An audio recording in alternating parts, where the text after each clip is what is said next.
Just as the sun serves as the source of energy for the producers on land, the plants, which then form the basis of food chains, given that herbivores eat plants and carnivores eat herbivores, etc.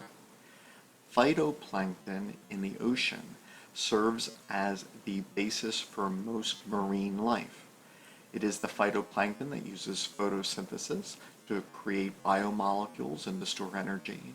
And then small organisms, filter feeders, small fish feed on the phytoplankton, larger fish can feed on these smaller organisms, etc. In fossil environments, phytoplankton equally would have been the basis for most marine life. And so therefore, the study of the remains of fossil plankton-like organisms, which are known as acritarchs from the Paleozoic and Proterozoic, this is important. A great diversity of forms are known. Some are spherical, some have a number of extensions, which can be solid spine-like extensions. Some of these spines are hollow. Some have various shapes. They can range in size from 0.5 millimeter to 1/10 this size, and so acritarchs are quite a diverse group.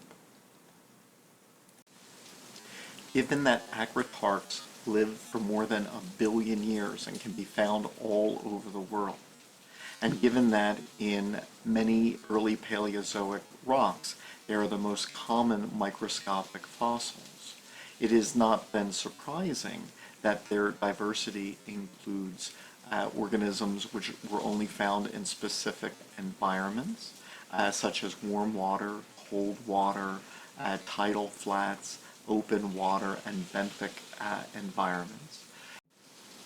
That while some species could be found all throughout the world during the time they existed, others could be found only in specific continents, perhaps the northern continents or the southern continents, or perhaps just North America, or only known from China. Then there are some which have very narrow time ranges, being only known from the early Proterozoic, or the Ediacaran, or the Cambrian or Ordovician, or the Devonian, or those at the very end of their time on Earth in the Permian extinction. Although acritarchs were undoubtedly important for life on Earth, certainly marine life on Earth, since they can be used in stratigraphy to identify rock layers, to help to try to sort out the geologic past in attempts to find petroleum. Nevertheless, it is not known what they were. The term acritarch is not actually a biological grouping which puts together organisms descended from a common ancestor. Acritarchs are simply organisms which have some sort of an organic wall, but their biological affinities are not known.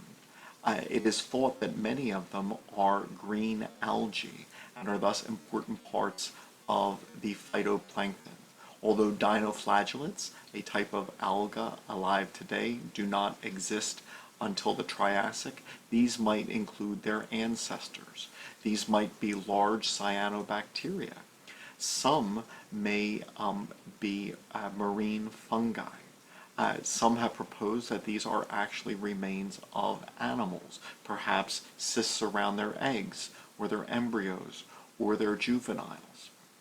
Given the diversity of acritarchs, it could certainly be all of the above, where some of them are green algae, some of them are cyanobacteria, etc. These do not have to be at all closely related to each other, and thus do not form a real biological group.